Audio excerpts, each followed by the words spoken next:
सोचिए मनीष कश्यप और हम सब ने मिलकर पूरे देश में जाकर आवाज उठाई थी। सबसे ज्यादा हम लोगों ने बीजेपी को कोस कोस कर जो है गरियाया था कि बीजेपी ये है वो है। मोरबी में मनीष कश्यप के साथ उस वक्त मेरा भी नाम दिया गया था। वो तो भला हो मानिए कोर्ट का कि मैं कोर्ट की समझ गया और मुझे अग्रिम जमानत याचिका मेरी पर सुनवाई और अग्रिम जमानत मुझे मिल गई।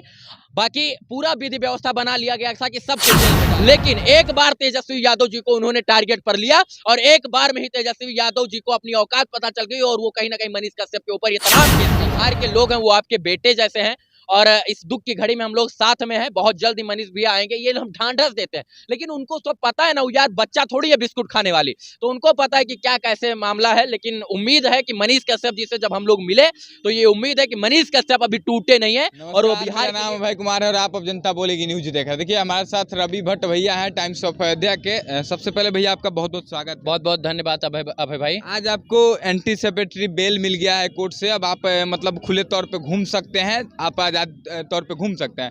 आप मनीष कश्यप भैया से मिलने गए थे, उसके बाद आए तो आपका बेल मिल गया आज।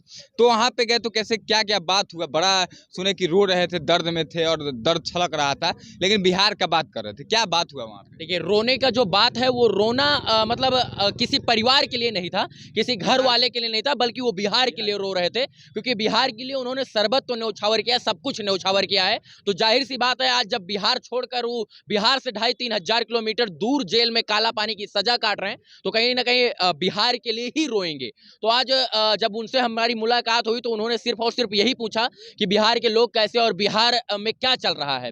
उन्होंने कहा रवि भाई बिहार को मिलकर बदलना और सबको साथ देना होगा, चाहे वो छोटे क्रिएटर हो या बड़े लोग, हम सबको मिलकर साथ देना होगा। और बहुत सारा संदेश उन्होंने बिहार के लोगों के लिए दिया कि बिहार जो है एक समय समृद्ध राज्य हुआ करता था और आज कैसे गरीबी की हालात में बिहार के लोग जूझ रहे हैं। बालासोर ट्रेन हादसे में बिहार के लोग मारे जा रहे हैं, झारखंड के लोग मारे जा रहे हैं, तो ये लोग कैसे मारे जो जा रहे हैं ये बचे कैसे, इसके ऊपर हम लोगों को सोचना है। तो भावुकता थी, एक समर्पण था, क्योंकि उन्होंने सब कुछ न्यौछावर किया है तो भावुक तो जरूर होंगे कि उन्होंने सिर्फ और सिर्फ यही बोला, तेजस्वी जी के बाद के बारे में बोला और इसके बाद बिहार को बदलने का सपना देखा तो जेल में डाल दिया गया। यही सब पीड़ा थी। अब उस पीड़ा को अगर शायद से हम शब्दों में आके तो वो पीड़ा बहुत ही कहीं ना कहीं दुखदायी हो जाएगी। उनके आने के बाद से इस तरह से बिहार में लड़के थे, युवा थे, आवाज उठाना बुलंद किए थे, कहीं ना कहीं बिहार बदलता हुआ दिख रहा था।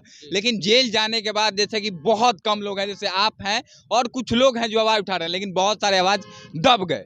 आपको भी आप सोशल मीडिया पे देख ही रहे होंगे, इस पर क्या कहिएगा? देखिए ये प्रक्रिया जो कानूनी प्रक्रिया की गई थी ये इसीलिए की गई थी ताकि लोग डर जाएं। देखिए मनीष कश्यप के साथ उस वक्त मेरा भी नाम दिया गया था। वो तो भला हो मानिए कोर्ट का कि मैं कोर्ट की समझ गया और मुझे अग्रिम जमानत याचिका मेरी पर सुनवाई और अग्रिम जमानत मुझे मिल गई। बाकी पूरा विधि व्यवस्था बना लिया गया था कि सबको जेल में डालना है और ये इसलिए किया गया था ताकि जो बड़े क्रिएटर्स उनको डराया जाए तो छोटे लोग जो है खुद डर जाएंगे, इसीलिए तमाम षड्यंत्र रचा गया था। जरा सोचिए मनीष कश्यप और हम सब ने मिलकर पूरे देश में जाकर आवाज उठाई थी। सबसे ज्यादा हम लोगों ने बीजेपी को कोस कोस कर जो है गरियाया था कि बीजेपी ये है वो है। मोरबी में जो है पुल हादसा हुआ गुजरात में, मनीष कश्यप वहां गए, गुजरात में बीजेपी की सरकार, और वहां पर उन्होंने जो है बीजेपी को टारगेट किया, बीजेपी के मुख्यमंत्री को कटघरे में खड़ा किया, लेकिन वहां एनएसए नहीं लगा। उन्होंने जो है नीतीश कुमार जी की शराबबंदी को सबसे ज्यादा कोसा, नीतीश कुमार जी को कोसा, मुख्यमंत्री योगी आदित्यनाथ को कोसा, इसके बाद प्रधानमंत्री मोदी को कोसा, बीजेपी शासित प्रदेशों में जाकर बीजेपी को कोसा, लेकिन एक बार तेजस्वी यादव जी को उन्होंने टारगेट पर लिया और एक बार में ही तेजस्वी यादव जी को अपनी औकात पता चल गई और वो कहीं ना कहीं मनीष कश्यप के ऊपर ये तमाम केस करवा दिए। मैं आपसे एक सवाल पूछूंगा, तेजस्वी यादव का मुद्दा बीजेपी के ऊपर उन्होंने बोला तो कहीं केस नहीं हुआ, बीजेपी के ऊपर सबसे ज्यादा उन्होंने हजारों हजार वीडियो बनाया, नीतीश कुमार जी के लिए सैकड़ों वीडियो से ज्यादा बनाया उनका विरोध करते हुए, शराबबंदी, इसके बाद तमाम चीजों को लेके, पुल पुलिया को लेके, लेकिन तेजस्वी जी का एक बार नाम लिया और केस हो गया। तो यही दुर्भाग्य है, तेजस्वी जी को ये बातें हजम नहीं हुई और उनको पता चल गया कि मनीष कश्यप उभरता हुआ चेहरा है जिसकी वजह से इसको दबाना पड़ेगा। अगर एनएसए लगना चाहिए तो लैंड फॉर जॉब मामले में तेजस्वी यादव अभी सजा हो सकती है, सरकार गिर भी सकती है, और अगर एनएसए लगना है तो उनपे लगना चाहिए, क्योंकि गरीबों का खून चूसा है ना, जमीन लिए है गरीबों का, लिखवा लिए होंगे जॉब देने के नाम पे, तो एनएसए तो उन पर लगना चाहिए, अभी लगे यही सवाल तो मनीष कश्यप जी ने पूछा कि तुम्हारे माताजी मुख्यमंत्री, तुम्हारे पिताजी मुख्यमंत्री, तुम चारा घोटाले में तुम्हारे पिताजी जेल में, और इसके बाद तुम्हारे यहाँ ये जो है सीबीआई की रेड पड़ रही है, तुम चांदी और सोने का चम्मच लेकर पैदा हुए हो, लेकिन मैं स्टील का चम्मच लेकर पैदा हुआ। यही बोला तो वही तो लग गया बात का हो। तो ये सवाल जब पूछिएगा सत्ताधीशों से तो वो बुरा लग जाएगा। और ये आज की बात नहीं है, कहीं भी आप किसी भी सत्ताधीश से सवाल पूछिएगा तो सबको कहीं ना कहीं बुरा लग जाएगा। बहुत सारे लोग हैं जो कि डरे हुए हैं, आवाज उठाना बंद कर दिए। उन लोगों से आप बहुत बड़े क्रिएटर, मनीष भैया के बाद सबसे बड़े आप ही हैं। आपके माध्यम से बहुत सारे युवा हैं जो कि सुनना चाहते हैं कि आखिर वे क्या करें, आवाज उठाना छोड़ दिए। देखिए सच बात तो यही है कि सबको डराने का प्रयास किया गया, लेकिन डरने की जरूरत नहीं है। हम भी थोड़ा बहुत जो है काम कर रहे, थोड़ा बहुत क्या प्रॉपर ग्राउंड पर ही काम कर रहे थे, और सबको एकजुट होकर, देखिए यहाँ पत्रकारिता भी कई हिस्सों में बढ़ गई है। कोई समाजवाद में, कोई जातिवाद में, कोई जो है मजहबवाद में, कोई अलग अलग विचारधाराओं में बढ़ गया। देखिए विचारधारा आपकी अलग हो सकती है, लेकिन मुद्दा और मकसद होना चाहिए पत्रकारिता में, वो होना चाहिए समाज हित का।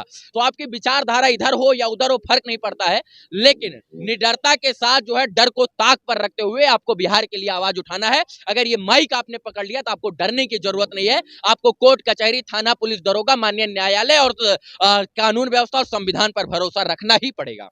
मनीष भैया के परिवार से आप लगातार मिलते रहते हैं और मिलते रहे होंगे। उन लोगों का दर्द जो है कोई समझ नहीं पा रहा है, इतने ज्यादा पीड़ा में। क्या कहती हैं उनकी मम्मी जो है आप लोगों से मिलती है?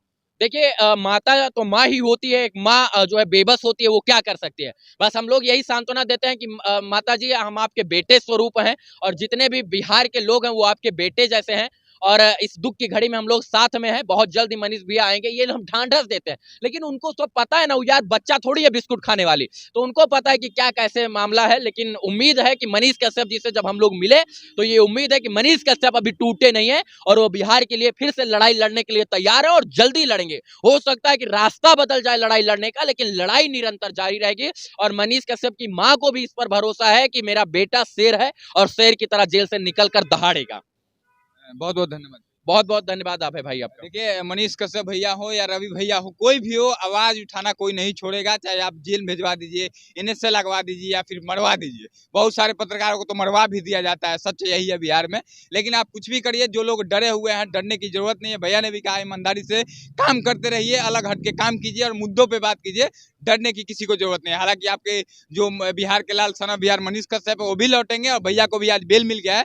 तो आप सबका प्यार बना रहे। हम सबको, जो लोग ईमानदारी से काम कर रहे हैं उन लोगों को साथ दीजिए। आपकी क्या राय है हमारी बातों से, इस बात को जरूर लिखिएगा। मिलता है किसी और वीडियो में, तब तक के लिए जय हिंद।